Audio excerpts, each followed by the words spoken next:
Chaque été, les antinucléaires se retrouvent non loin de Bure. Sauf que cette année, pour la première fois, un festival burlesque les réunit.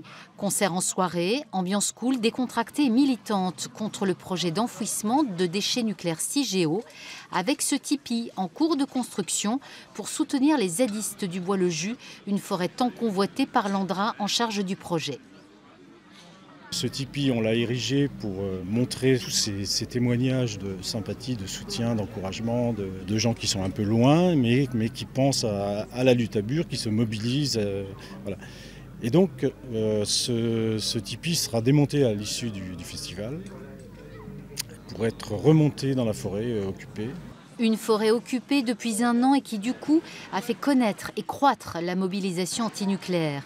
Certains, pour le festival, n'ont pas hésité à venir de loin. Eux viennent de Bordeaux, sont déjà venus à Bure. Ce qu'ils s'y préparent concerne chacun d'entre nous, les futures générations, nous disent-ils. Nous, on est pour l'arrêt du nucléaire, donc arrêter de produire des déchets. Mais comme dit Hulot, les déchets sont là, donc il faut bien en faire quelque chose. Donc on va les enterrer à Bure. Bon. Donc les déchets qui sont là, en effet, nous on dit qu'il faut qu'ils restent à proximité des endroits de production, donc près des centrales, et puis surveiller à l'air libre, qu'ils soient étiquetés, que tout le monde sache que c'est dangereux, voilà, mais surtout pas les cacher. Propos confirmés dans l'après-midi par cet expert Bertrand Thuillier, venu expliquer les risques du projet Cigéo inhérent à un emballement thermique en cas d'incendie, risque confirmé le 5 juillet par l'Institut de radioprotection et de sûreté nucléaire.